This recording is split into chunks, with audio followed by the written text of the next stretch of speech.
되면 신경을 써야 하는 것 중에 하나가 모기입니다. 그래서 모기가 조금씩 생기는 시즌이 되면 많은 사람들이 방충망을 재정비하거나 집에 모기 퇴치제를 사다 놓습니다. 모기에게 물리지 않으려고 미리 방지하는 것이죠.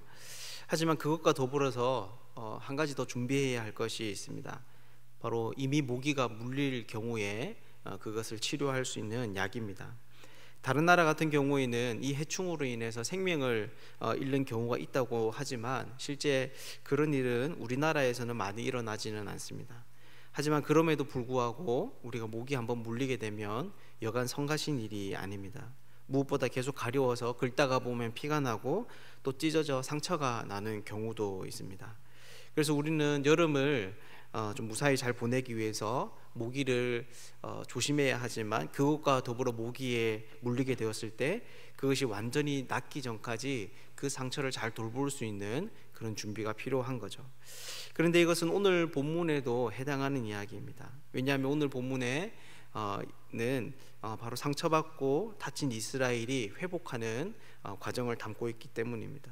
즉 오늘 본문은 이스라엘이 고통과 아픔 중에 있을 때 어떻게 이 어려움을 치유하여 건강할 수 있는지에 대해서 말을 하고 있는 겁니다. 그렇게 이 이야기는 고난 중에 있는 성도들에게도 필요한 이야기입니다.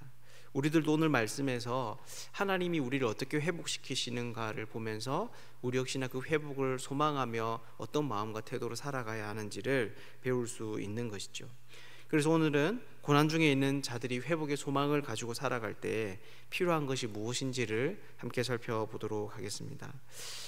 우선 오늘 본문은 주로 하나님께서 백성들에게 자신이 회복시키실 그 회복의 그림에 대해서 이야기를 합니다. 첫 번째가 바로 10절부터 나오는 이야기인데요. 흩으신 자들을 한 자리로 모으는 것입니다. 하나님의 심판으로 인해서 사방으로 흩어져 포로가 되어버린 그 이스라엘 백성들을 하나님께서 목자가 되어주셔서 다시 모으시는 것입니다. 그리고 그들을 지키십니다. 12절에 나오는 대로 그들을 강한 자들의 손에서 구원하시고 또 속량하시는 것이죠. 또한 두 번째 그림은 11절에서 14절에 나오는 이야기인데요. 이것은 그들의 상황이 극적으로 변화될 것을 의미합니다. 다치고 상처받은 이스라엘 백성들이 하나님께서 회복시키시는 그 그림이 바로 극적인 상황의 변화로 일어나는 것이죠. 그래서 12절을 보면 그들은 다시 돌아온 땅에서 하나님께서 주신 그 복을 누리게 되는데 이때 근심이 기쁨으로 변하게 됩니다. 슬픔이 즐거움과 위로가 되는 것이죠. 그리고 13절을 보면 처녀들이 춤추며 즐거워하고 청년과 노인은 함께 즐거워합니다. 또한 14절을 보면 제사장들의 마음이 흡족하게 된다라고 하는데 이것은 12절의 이야기를 기반으로 한 것입니다. 여러분 12절에 어떤 이야기가 나옵니까? 바로 돌아온 백성들이 여호와의 복을 누리게 되는데 곡식과 새 포도주와 기름과 어린 양의 떼와 소의 떼를 얻게 될 것이라고 말합니다. 그래서 이것은 하나님의 백성이 준 소득이 다시 예전처럼 성전에 드려지고 그로 인해서 제사장들이 풍족함을 누리게 됨을 의미합니다. 즉 온 나라의 백성들이 가난함에서 이제는 제사장까지 풍족하게 할 만큼 흡족한 삶을 누리는 상황에 이르게 되는 것이죠. 그렇다면 이런 회복을 기대하며 사는 이스라엘 사람들이 보여야 하는 행동은 여러분 무엇이겠습니까? 이것은 10에서 12절의 말씀이 누구를 향하고 있는지를 살펴보면 됩니다. 하나님께서는 이런 첫 번째 이스라엘의 회복에 대한 그림을 누구에게 알려주시냐 하면 이방에게 알려주십니다. 조금 더 정확하게 말하면 이스라엘이 이렇게 가난하고 근심과 슬픔의 궁지로 몰아넣은 원수된 국가라고 볼 수 있습니다. 그렇다면 회복을 꿈꾸는 이스라엘 앞에 성경은 이 고난의 시기를 어떻게 지나가야 된다고 말하는 겁니까? 바로 이렇게 강해 보이는 적군 앞에서도 하나님의 일하심을 포기하지 않고 신뢰해야 하는 것을 알려주는 겁니다. 그래서 그 강대한 현실의 벽 앞에서도 하나님의 신실하심으로 말미암아 희망을 가지고 그 시대를 살아가야 한다라고 하는 것이죠. 이것이 바로 고난 가운데 있는 백성들이 하나님이 주실 그 회복을 기다리며 보여야 하는 첫 번째 행동입니다. 이어서 이런 하나님의 회복의 그림은 계속 이어집니다. 15절에서 17절의 말씀인데요, 여기에서는 뭐라고 이야기합니까? 15절을 보면 라마에서 슬퍼하며 통곡하는 소리가 들리니라고 말을 합니다. 이때 라마는 이스라엘이 포로로 끌려가면서 중간에 머물렀던 그런 장소를 말하는 것 같습니다. 여러분, 그렇다면 그 라마의 분위기가 여러분 어떻겠습니까? 슬픔과 통곡이 가득할 겁니다. 조금만 더 지나면 자신의 고국을 벗어나서 한 번도 듣도 보지 못하는 그런 장소로 끌려가게 되는 것이죠. 그래서 이것은 라헬이 그 자식 때문에 애곡하는 소리라고 이야기를 합니다. 라헬은 우리가 잘 알다시피 야곱의 둘째 아내인데 이스라엘의 에브라임과 므낫세 또 베냐민의 목의 족장이 되는 사람입니다. 그러니 이것은 자신의 자손들이 이방으로 끌려가는 장면을 보면서 어머니의 그 속타는 슬픔의 눈물처럼 안타깝고 처절한 아픔이 그 시대를 지배하고 있는 것을 우리에게 보여주는 것이죠. 그런데 이때 어떤 일이 벌어집니까? 사실 자식을 잃은 부모의 슬픔은 이 세상에 그 어떤 고통보다도 큰 것입니다.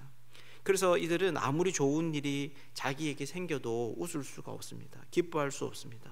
오히려 자녀에게 미안한 마음 때문에 그 기쁨과 즐거움이 큰 고통과 아픔이 되어 자기에게 돌아오는 것을 보게 됩니다. 그런데 이런 상황 속에서 그런 라헬에게 위로하는 소리가 들리는 것입니다. 그렇다면 그것이 무엇이겠습니까? 바로 그 빼앗겼던 자녀가 다시 자신의 품으로 돌아오는 일이 되는 것이죠. 즉 지금 예레미야는 그들의 회복은 어떻게 일어나느냐, 두 번째 그림을 뭐라고 이야기했냐면 너희가 빼앗겼던 자녀가 대적의 땅에서 돌아오게 될 일이 있을 것이다 라고 알려주는 것입니다. 그래서 이것은 이스라엘의 회복이 고통 가운데 임하는 하나님의 위로로 주어지는 것을 보여줍니다.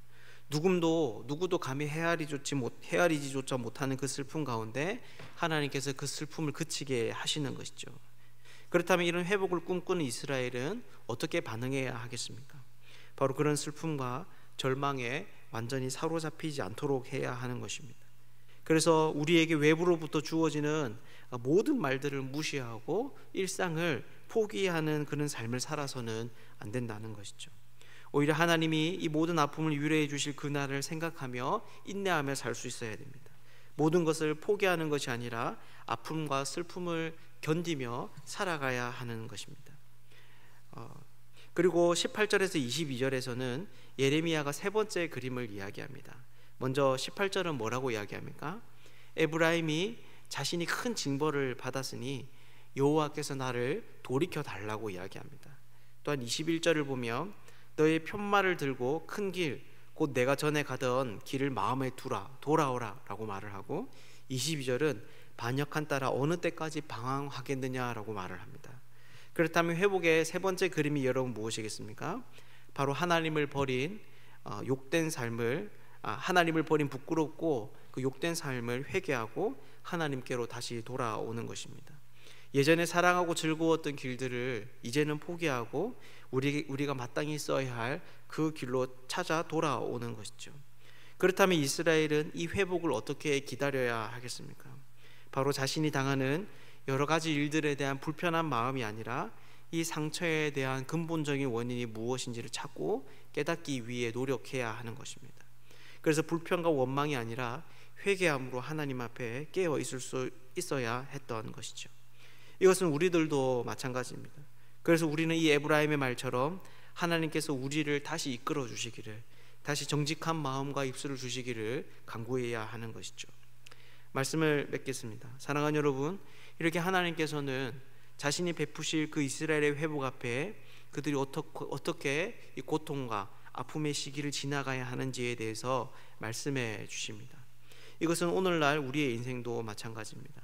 우리 역시나 이스라엘의 상황처럼 회복이 필요한 고통과 아픔이 가득할 때가 있습니다.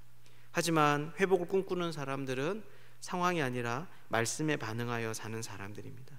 왜냐하면 그들에게 이 말씀은 눈으로 보는 것보다 더 가까운 현실이기 때문입니다. 상처와 아픔은 회복하는데 시간이 걸립니다. 그리고 거기에는 분명히 세심하고도 주의 깊은 돌봄이 필요합니다. 그래서 오늘 우리는 이 말씀을 기억하는 것이 매우 중요합니다. 우리가 하나님의 이 말씀을 마음에 오늘 하루도 담고 살아갈 수 있으면 좋겠습니다. 그래서 우리를 힘들게 하는 그 강력한 현실의 거대한 벽 앞에서도 하나님에 대해 하나님의 그 신실하신 사랑을 의지하며 소망을 가질 수 있기를 바랍니다. 또한 그 소망으로 인해서 슬픔과 좌절에 사로잡히는 것이 아니라 일상을 성실하게 살아낼 줄 알며 불평이 아니라 우리의 근본적인 문제를 돌아보며 하나님 앞에 나아갈 수 있으면 좋겠습니다. 이 자리에 있는 우리 모두가 주어진 현실 안에 살아가는 사람들이 아니라 말씀에 반응하여 살아가는 복된 사람들 되시기를 주님의 이름으로 축복합니다.